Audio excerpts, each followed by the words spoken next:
morning, everyone. Welcome to the Aurum podcast, where we discuss all things related to HR and building winning teams. I'm your host. My name is Tony Kuria, and I'm so glad that you could join with us. The Aurum podcast is hosted by Aurum Consultants, HR HR consultancy and risk advisory, and we are so glad that you could join with us. With me, I have several HR specialists whom we shall be discussing with. Let me introduce them. First and foremost is the MD, Aurum Consultants Limited, Zipporah Kuria. Welcome, Zippy. Thank you, Anthony. Good morning, viewers. Good afternoon, good evening from wherever you're watching us. I'm looking forward to this discussion. Awesome. Also with us for the very first time, and we're so glad that he could join with us, is a HR manager within Aurum Consultants, Alex Isoe. Welcome, Alex. Thank you, Tony. Viewers, welcome to this discussion. We wish you well as we discuss. Thank you, Alex. And finally, the consultant behind the consultants, our very good friend, HR specialist, Martha Thuku. Welcome, Martha. Thank you, Anthony, and good morning, viewers. I'm looking forward to having this engagement. Thank you. Awesome. Yes, we're so glad that you could join with us, our viewers and our listeners, wherever you are across the world. Today, in this new month, we are beginning a fresh new discussion. You know, every month we have a theme that we discuss about issues regarding human resources, HR, and risk advisory.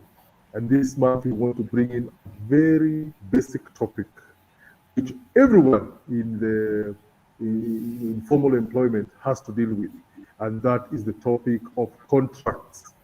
We want to deal with contracts, and specifically, we want to deal with why should you as a business, should you as an enterprise, should you as an entrepreneur issue contracts when hiring staff? Because what happens is that what steps do you take after you settle on a candidate?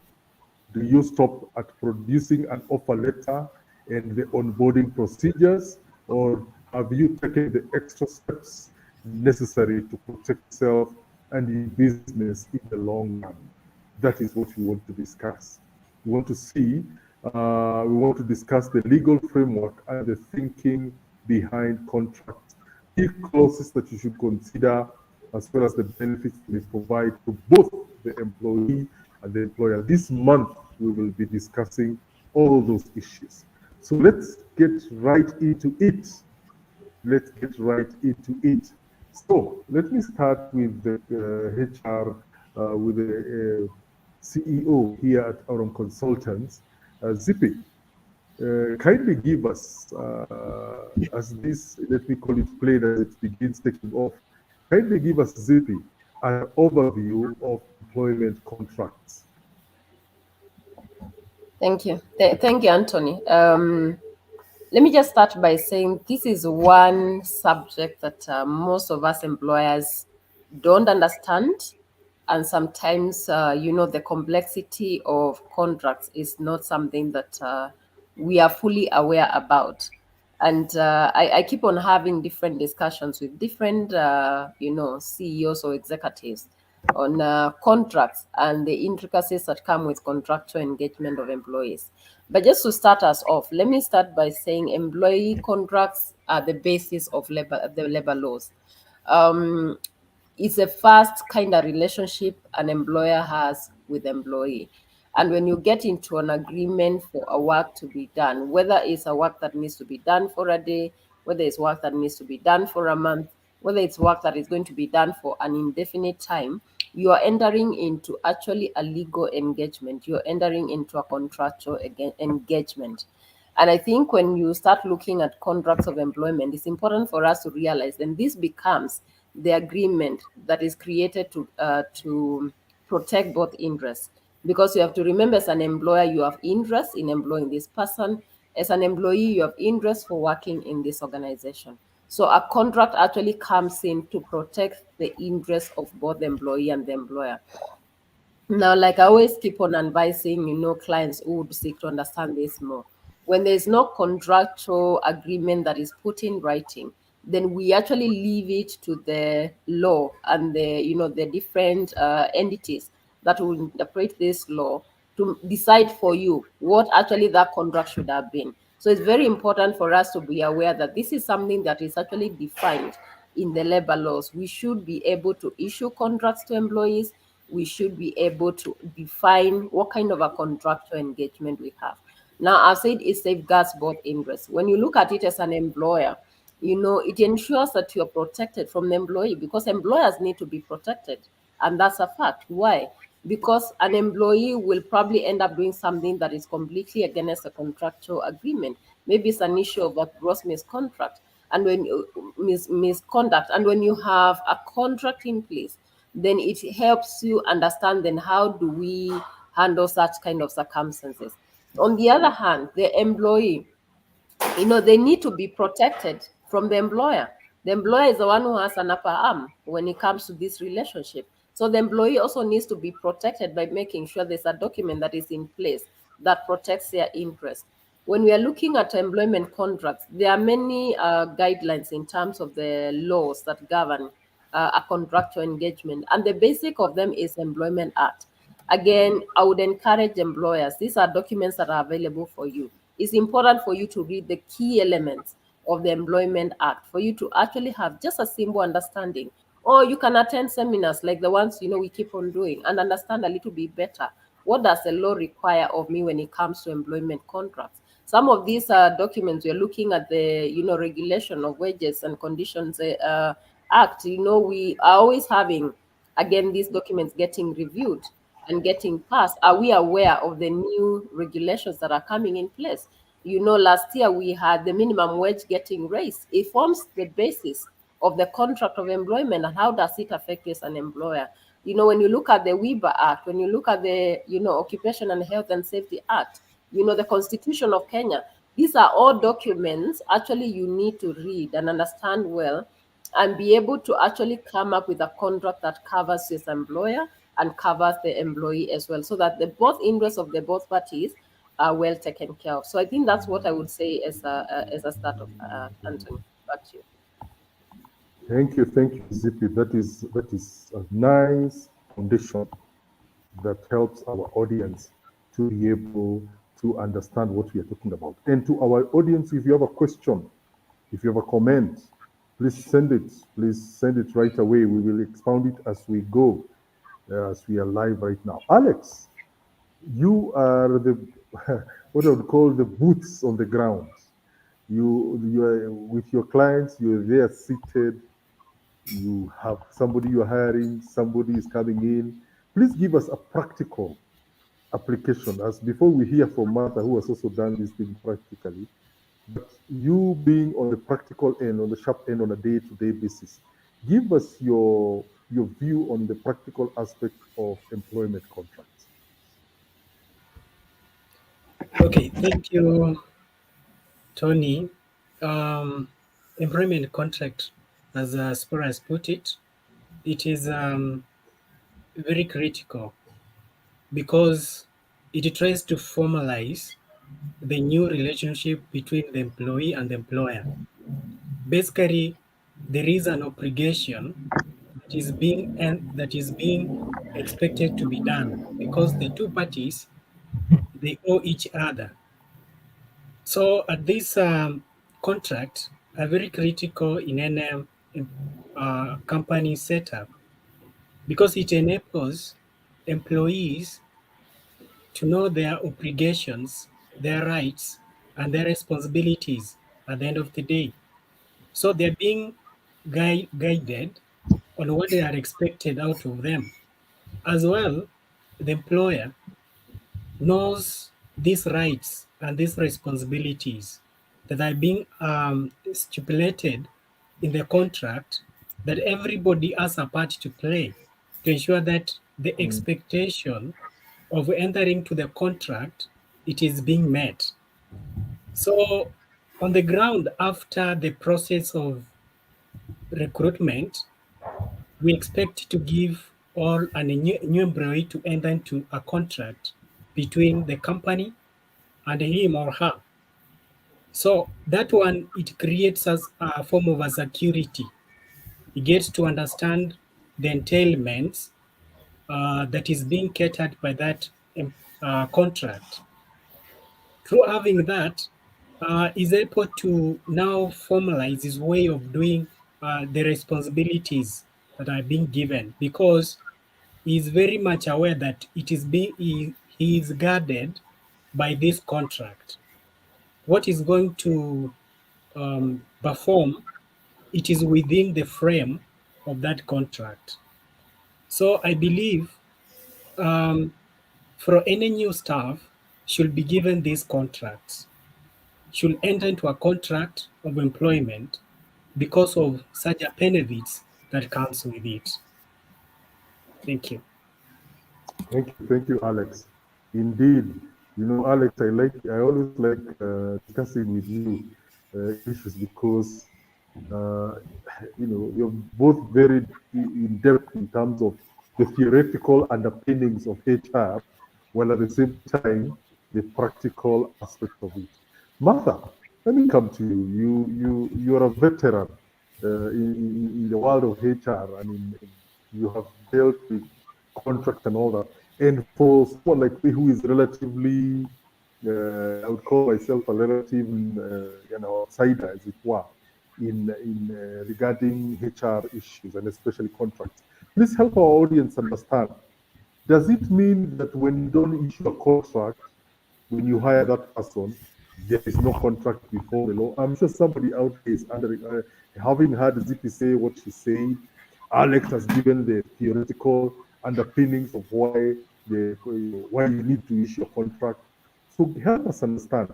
Do you need to have a contract that is signed, and does the law just only recognize a contract that is signed and written, or can it also presume a form of contract if a period of time has passed? Martha, kindly help us to understand that.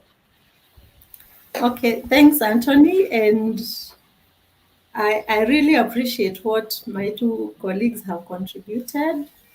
First, I would like to quickly define what a contract is.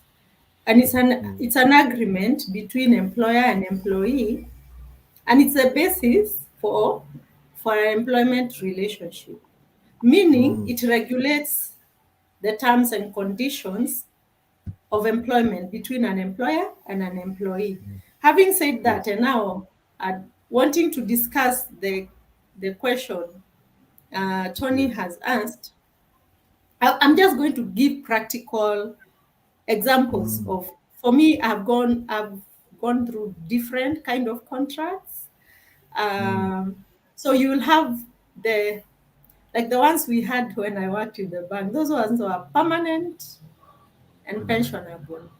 Then we have worked in NGOs where we have fixed term contracts, and then we would have temporary contracts for like guys who would engage in the field, and then now we'll have casuals. So there are various kind of contracts, and as Alex has said, based on the terms or on why you're hiring this person. So the most important thing is to note that every contract defines how this person is engaged. Having said that, that is what should be. But you will find some people who will come and just call you, Tony, come to the office next week. And you can stay even for a month without anything written. And as Alex and Zippy have said, that means that you are in that office, but you don't have a defined relationship. Now, does the law exempt you from being in contract? So I was looking at the labor laws. There is a part I'm looking for, and maybe if we are continuing with this topic next week, I'll come up with a place that says, So employment engagement is the place where you report every day. And I want to give an example of when I was in the bank. When I entered that bank as HR, I found a case that was in court. And I want to bring this because I just want to bring the contextual element of why you need to define exactly where things are and not just have someone just coming in and leisuring around and they're reporting in your office every day. And then now you decide they are not your employees. So this is a one-off. You may not hear it more often, but you can imagine if it hits your organization, how it can be. So the bank I worked in, initially they didn't have the bank was not offering tea in the office, meaning the staff would contribute and they would have a tea club. They will put that money in a tea account in the same bank. And one of the mamas in the bank said, "Oh, I have someone who can be making tea for us."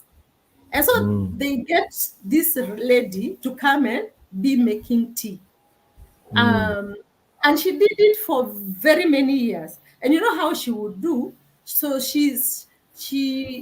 I don't know whether she was a signatory in that tea club account, but she'll fill in a voucher and get money and go buy supplies. And she did this for quite a number of years. And then even that tea club will pay for her salary. Now, at some point, the bank then decided they'll be giving staff tea. Now, that meant that they get a vendor from outside to be doing that. And so what happens to this lady? She has to be stopped. At the time, Tony, in the bank, how there was the collective bargaining. So someone highlighted to her that, no, you should not, all these years, you should not leave empty-handed. And so the case was handed over to the shop steward, to the union, and it went to court.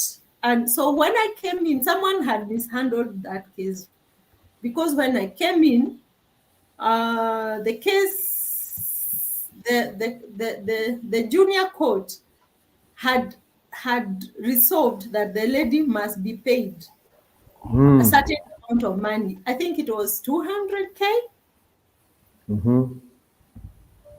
And I don't know on what basis. So the bank had gone to appeal. So I came in when now it was appealing, and I had to go to the court of appeal to listen to that case. And so I had gone with all the documents. I had gone with the payroll, with the staff lists, to show that that lady was not an employee. And that's when this union representative who was prosecuting this case brought out that clause that employment is where you report every day. I had never seen that in the employment act. And even now, I need to look for that, because maybe most HRs don't know that if I report to your office every day, first of all, she was signing in as the unionizable staff were signing in, and she will sign in and she will sign out. She will go for staff retreats. She will, all those good things. She will participate. The only thing is she was not in the payroll and she was not in the main staff list. She's the one who was signing for the vouchers for the tea club. So all those documents were produced in court. And I was being told to justify how I'm saying she was not an employee. In my mind, an employee, you come in, we have your details, we have a contract, employment contract, giving you a title. We have all the things that you need to be an employee, including being in the payroll. But that's not how the court defined that particular case. And maybe the court just handles a case by case, but for some reason, the higher court also upheld that penalty. So they were claiming we backdate the benefits since for the 10 years she had worked. So the court, actually I realized the court is not recognizing her as an employee, but just the fact that she has been there and now we are releasing her, she can't come out empty-handed. And the bank allowed her to be there for so long. So it's because HRs, we need to be very sensitive in any form of engagement. And it's so important to have the written contract, because then there's a verbal contracts like we make with our house helps at home. There are those contracts and they are also recognized. But let me tell you, it is so important to formalize your relationship with your employee, because if there was anything written by the T Club and it may be somewhere saying you are not a member of staff of this bank, you see, that's what the court will use. So that's why it is so important to have an employment contract that will regulate the terms and conditions of employment. That's what I can start with in this conversation. Thank you. Martha, to our viewers and listeners, especially if you are running a business, especially if you are a HR professional out there, Martha has given us a very practical example why employment contracts are very, very necessary. And I'm sure you listening to us, that story and what Zippy and Alex have just given us is beginning to whet the appetite. If you have a comment, if you have a question, you're thinking, wow, guys, that sounds really, really practical. I would like to know more. Shoot in your questions, shoot in your comments. We are looking forward to hearing them because, as I said, we are going to be discussing contracts this month. Zippy, I was about to ask the importance of employment contracts, but I think Martha right there has already pre-answered, especially at the very end. She has already made a comment and explained why it's very important to formalize having contracts. But anyway, let me still ask the question, even as we build on what Martha has just commented at the tail end of her comments. Give us, Zippy, what do you think are other important features of having employment contracts? Thank you, Anthony. I think I will retaliate what I said earlier. When you don't have a written document that defines your relationship, that relationship is left to any other statute, majorly the government institutions, to actually decide for you what the contractual engagement means. Okay. Now, a lot of times, what they will revert to is what is in the labor laws. They will revert to case laws, what has been ruled before.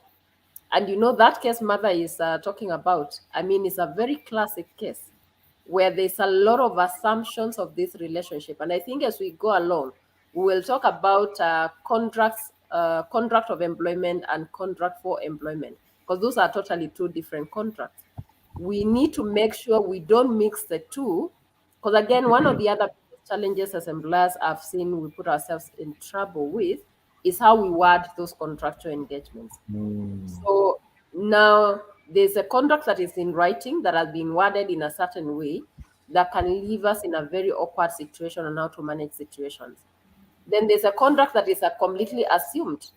So again, not having that contract in writing, there's a lot of assumptions, both from you as the employer and both even from the employee, because if it's not defined, there's a lot of gray areas. And I think that's a very bad place to be, because what happens, we start trading blame games. We start saying you should have done, or you should not have done, or our policies say this, but these are documents that are not even in place. When I was talking about the documents that govern us in contractual engagement, I mean, some of them are policies that we put in place. Mother has talked about, this employee going for company events. Yes, they were not an employee, they were an independent contractor.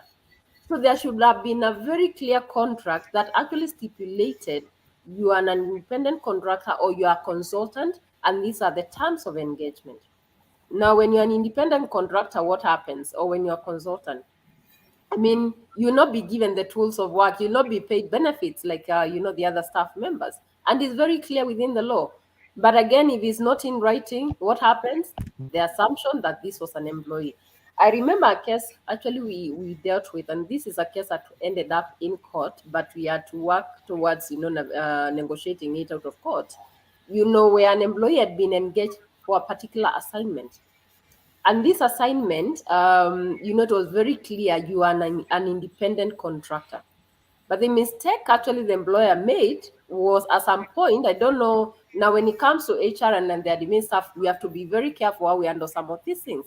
Someone went ahead and actually paid an SSF for them. And this was paid for like 2 months. Then they stopped.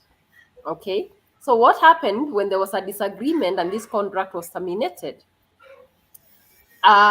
What happened was this person was very aggrieved, and they actually went and sued for unfair termination. So, of course, the employer is fighting and wondering, what do you mean unfair termination? You are never an employee in the first place. You only used to be engaged for shorter term periods and for a particular assignment, which again, the contractual term, ended. And they said I was an employee because this is a proof you paid an SSF for me. And these are some of the things that we do without realizing what dangers it causes to us as employers. So what happened? Of course, the court looks at it and said clearly you are paying statutories. So what does that translate to? It translates they're an employee, but both of you actually know this was not an employee-employer relationship. It was actually an independent contractual engagement. But because I feel aggrieved and because our documentations are not clear and they are not forthright, I will use any little loophole to come back and be paid whatever money I need to have. So I would say the importance of contracts cannot be overlooked in any way. They have to be documented, they have to be worded properly, and again, I will also say this: contracts for a different sector sometimes might differ with a contract for another sector. So don't copy paste other people's contracts and think you're safe. Have someone who understands contractual engagement go through your contracts. Have a legal person probably go through these contracts. But when you're engaging these people, also try to get to understand, do they understand what they are doing? Because sometimes you might engage someone who will actually completely mislead you altogether. So very important for us to know contracts are important, but they must be put in writing, because what is in writing is what will save the day. If what is in writing in your contract does not service, then what happens? We revert back to the law. Remember, I said it's not just the Employment Act. We also look at the case laws. And case laws have become a very big player in terms of how we manage employment matters. Why? Because the precedence that has been set, because a case has been ruled, when you're dealing with employees, you have to refer to some of these things and see, are there loopholes that I need to make sure they're closed in my contractual engagement? Are there loopholes I need to seal in my policies? So again, very important, and I don't think we can underestimate the importance of having written contracts and contracts that are written well. And Tony, Wow. before you come in, I wanted to qualify what ZP is saying. So can you imagine, Tony, especially for SMEs, you will find that you will bring even your relative, and you have not defined what exactly, you are thinking they have your back. So they are working, and you find like most, when I go to SMEs, I see most relatives are everywhere. They are dealing with A, B, C, D. They're the ones who are telling you bad things about what the employees are doing. And if they don't have terms of employment, and maybe one day you release them, meaning that if that person has a bad heart or something, you have an issue, both of you, and they Yes. go to court, They'll even say the amount you are paying, that's not what you agreed. What if they say, Tony told me that I'll be earning 1 million shillings? How can you justify that that's not true? So it's okay to have those unsaid and unwritten contracts, but Yes. I can tell you that they can easily put you in trouble, because then we are saying the purpose of employment contract is to formalize the relationship you have with that organization, and outline the various legal obligations. You see, the word here is legal.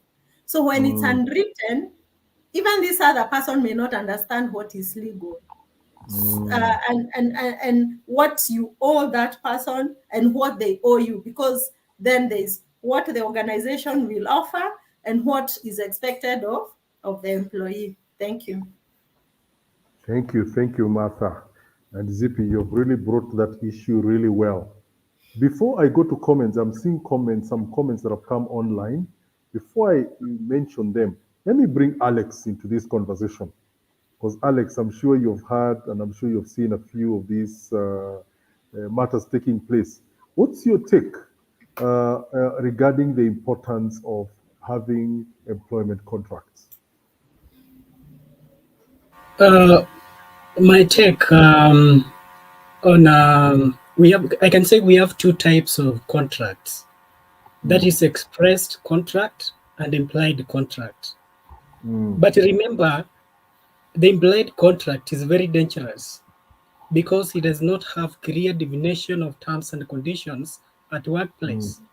This is where somebody is being brought to employment and being told by verbally, this is what you expect to do. And then we can pay you this amount, but it's not written anywhere.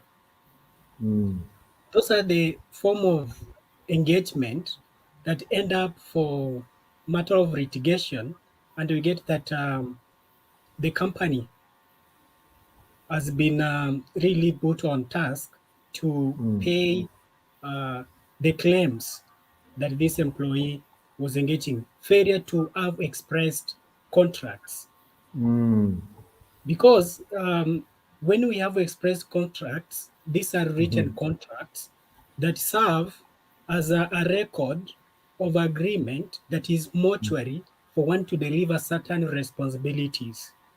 So you see, when issues comes out, maybe due to disagreement in the process, you are able to revert back on the document. It becomes a reminder on the obligations, on the terms and conditions that you agreed, who has gone outside that binding document. So it guides. So for me, I can just encourage written document. It is good for each party. Wow, thank you. Thank you, Alex. Indeed, you've put it very clearly. Implied and express. Basically, that is what we are saying.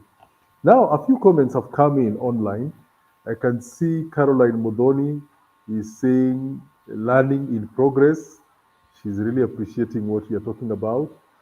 Eric Modomi has asked a question, and I think this one had been implied earlier, I think, in the process, but I would like us to clarify for Eric what he has asked. He has asked, what about casual contract? Can a casual contract be for 1 month and renewed monthly? This is a specific issue. Zippy and any one of you, not just Zippy, any one of us here, could you kindly give Eric some clarity on the same, even as we draw to a close today? Zippy, you're muted. Sorry about that. I was saying, allow me to say this about casual contracts. And thank you, Eric, for that question, because I think this is also an area that becomes an issue of contention between employers and legal entities, or sometimes between employers and employees. And when you look at the Employment Act Section 2, it actually talks about the casual employee. And it says that a casual employee is someone who is paid at the end of the day. They are paid on a daily basis. Now, the law is very clear about cash shows. If a cash show actually goes beyond a month, then according to Section 37 of the Employment Act, then it becomes a term contract. So you have to be very careful. And I always say, if you see it's probably a short-term assignment that is likely to go beyond a month, you are safer giving this employee probably a short-term fixed term contract as opposing to just keeping on renewing a casual employment.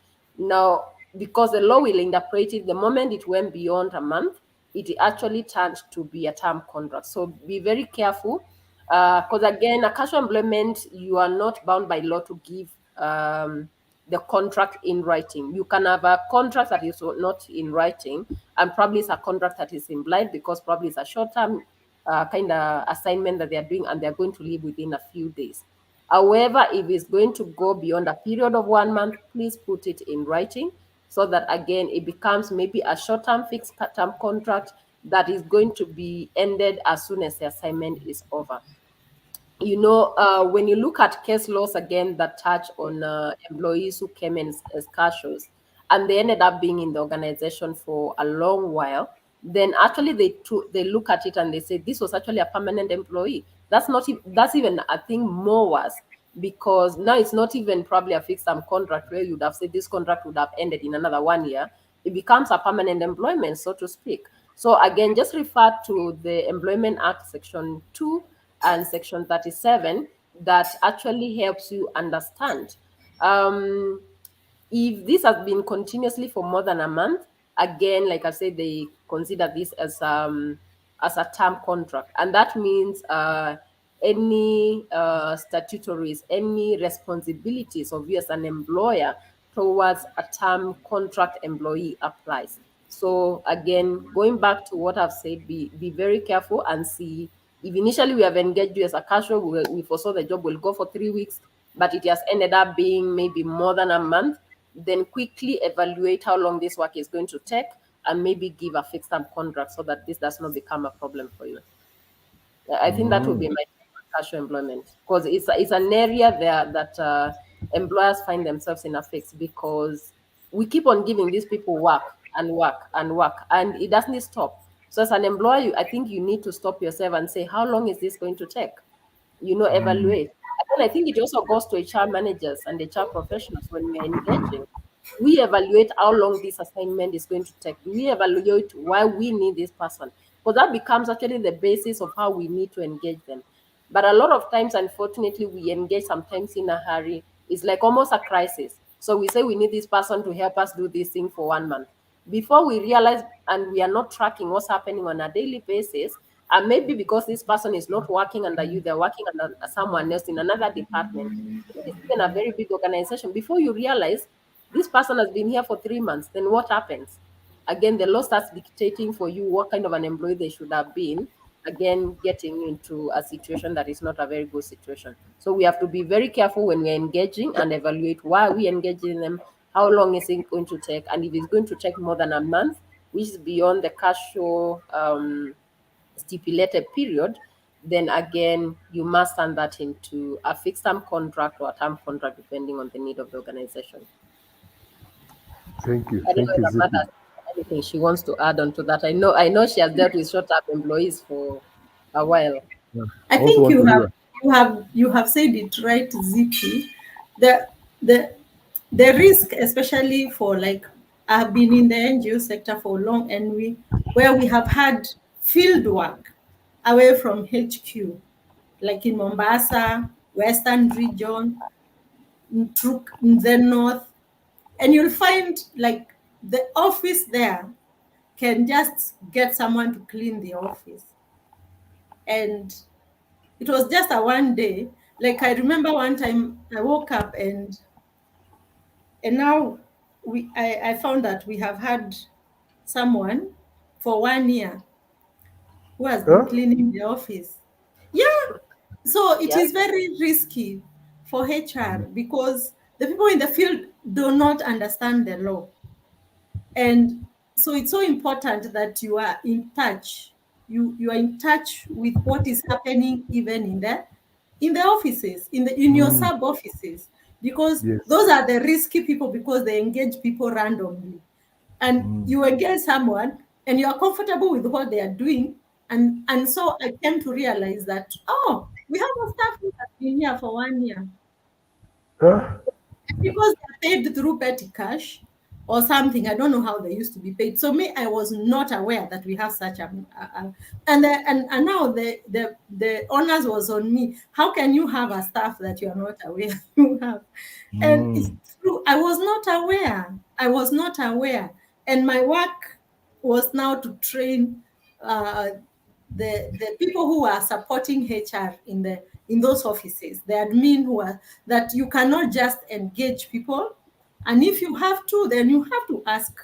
You have to ask from my office so that I give you guidance on how we hire this person. So I just told them, no, we can't release that person. We have to give them a contract. And then now that was also very thin, because then how come she was not on contract before? So what are we going to, how are we going to account for that 1 year? So HRs are playing cards, like, those cards with casual employment. I think that what Zippy has said, just evaluate what needs to be done, get to know how long. If it's for a few days, you can get a casual. If actually that work exceeds a week, as Zippy has said, just have a fixed term contract. It starts from this day, and it should state it's starting from this day and ending this day, because then those are the documents you can present to law should there be any issue that arises from that recruitment. I hope we have answered Eric wisely, and I can say, Eric, please refer to Employment Act in every area of your contractual employments. Thank you. Actually, Thank you. Anthony, Thank before you wrap this up, just allow me to say this. And most of us, if you're in the HR department for a long time, you've have probably experienced a situation where you have gone through a labor audit. And sometimes you'll actually see they will ask for documents for casual employment. And sometimes we don't realize what they're looking for, because they want to see probably how long have you had this person, and this is how they catch you. So you're saying this person is a casual employee, but they've been in this organization for the last 1 year. How do they qualify as a casual? Then they start going back to see, are you paying statutories? Are you giving them leave? Are you doing all these things? And that's where the challenge starts to come in. And I would say, as we are looking at contracts, let's think about best practices. What is the best practice? Think about what are the organizations that are seemingly doing very well. What are they doing in terms of best practice? And I think if we approach it from that angle, then these things we are talking about becomes easier and becomes easy to implement for you. Thank you. Oh, Thank you. Thank you. just to add before maybe then you say something. Yes, go ahead, Alex. One, the casuals are being guarded by the labor office in most cases. When you see the issue to deal with minimum wage, they basically looking onto these people.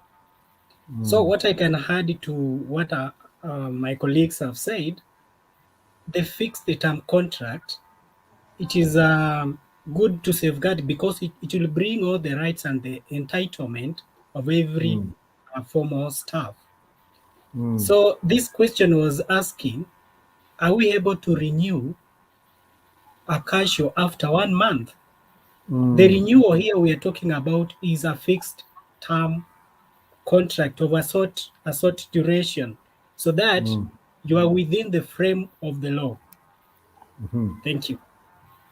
Thank you. Thank you. Thank you. Eric Mudobi, thank you for asking that questions. And as I keep saying, questions that come from our audience really help clarify issues, really help us now give case examples that are very practical, and help you, the viewer and the listener, make the right decision. And from what I've heard, Martha and Zippy, I think for if you are a HR out there and you're thinking like Martha was describing, you have staff across the country, places like in the north there in Turkana, in Wajir, here in Nairobi and elsewhere, scattered across, and you're thinking people are doing their own things. Here at Aurum Consultants, we do plug in to help companies, to help entrepreneurs, to help HR managers train their staff on issues, on basic issues regarding HR. We offer trainings, for example, HR for non-HR managers to help HR train the other supporting functions within a company, basic things that bosses, that heads of department don't have to be making dangerous HR decisions without the input of HR. So kindly reach out to us. At the bottom of the screen, you can see our contacts. That is our website contact. You can also reach us through Facebook, YouTube, and LinkedIn, and our phone numbers. And even as we come to the end of our podcast today, we want to finish with this question. Our old friend, Dr. Olive Tidika. Zippy, probably you can give 1 minute to answer Dr. Olive. Do I need to pay statutory deductions for casuals? Thank you, Anthony. Thank you, Dr. Oli, for this question, and thank you for always joining us in these conversations. Yes, the law requires you to pay statutory deductions for casuals. So you need to actually, when you're doing your payroll, again, remember casuals are for 1 month.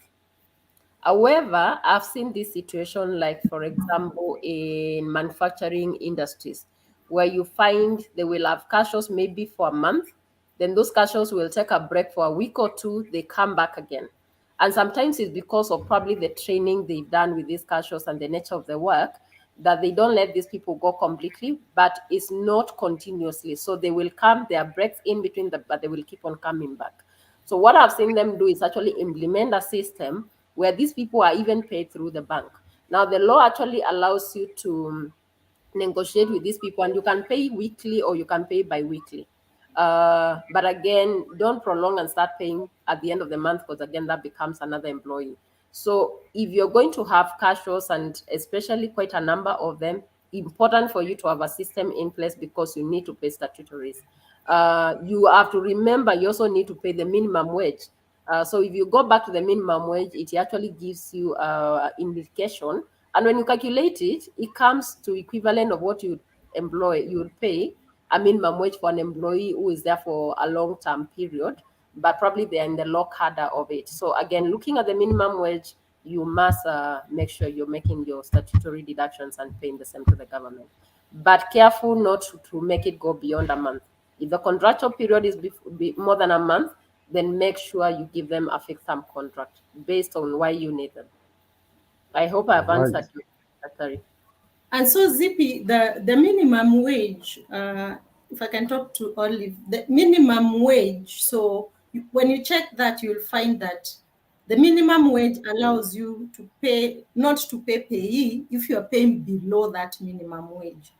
However, you are expected, because NSSF is an investment for the staff, and NHIF is also an investment. So those two are very important, even if you're paying less than minimum wage. Thank you. Thank you. Thank you, people. There's one more thing just to add on to that. Now that Mother has talked about, other aspects of it. Things like even WIBA. If you have casuals in place, please make sure they are covered under WIBA, because the law expects you still to do that. So sometimes you can actually see this issue of casual engagement sometimes can work negatively for you as an organization. So unless you're in the manufacturing industry. So if you are in a business that probably requires you to have this employee for a longer term period, then better for you to have them on a fixed term contract. Back to you, Anthony. Good. Our time is really gone. We have gone beyond we normally like doing it for short and sweet for 5 minutes. But the pertinent issues that were coming up were very, very good. And that is why we do have the podcast, that we can always discuss these matters. So having said that, we have come to the end of the podcast today. However, as I said, this month we are expounding deeply on matters regarding contracts. So for those of you who have questions, we have questions. I can see there's a question that is coming up. from Flora Kaleli. Anyone with a question, you have, you'd like to know more, you're thinking, okay, you guys have Project Mini, but I have more issues, you can always reach out to us. As I said, our contacts are at the bottom of the screen. Reach out to us through our email address, consult@Auran Consultants. You can reach us to us through the telephone number that is at the bottom of the screen, for our website, for our Facebook, LinkedIn. We will be able to help you even when we are offsite in the course of the week. Just shoot the questions. If there are things that you need us to engage with you as a consultancy, we will definitely handle them. And the next week, uh, please, next week we will be continuing with this discussion, and we will, and therefore we will continue discussing these matters come next week. So for Alex, thank you very much for coming. Martha, as usual, it's good to have you after having taken a short break to handle personal issues. Martha, Zippy, as usual, head of the Auran Consultants, indeed, we appreciate your wisdom. And to our tech team behind the screen, thank you for also keeping us on air. And to you, our viewer, listener, to those who logged in, we will be able to discuss this. Hopefully, we will have the same team coming next week. So, Alex, polish your pointers. We will keep talking. Martha, as usual, bring in your wisdom. Zippy, let's continue discussing. We'll have whatever we've discussed today. We'll bring a fresh twist to it next week, just on contracts, but we'll bring a little twist next week to make this discussion even more sumptuous for you, our viewer and listener. Having said that, God bless you. Take care. Have a nice weekend. And don't be fooled today on April Fool's Day. Thank you.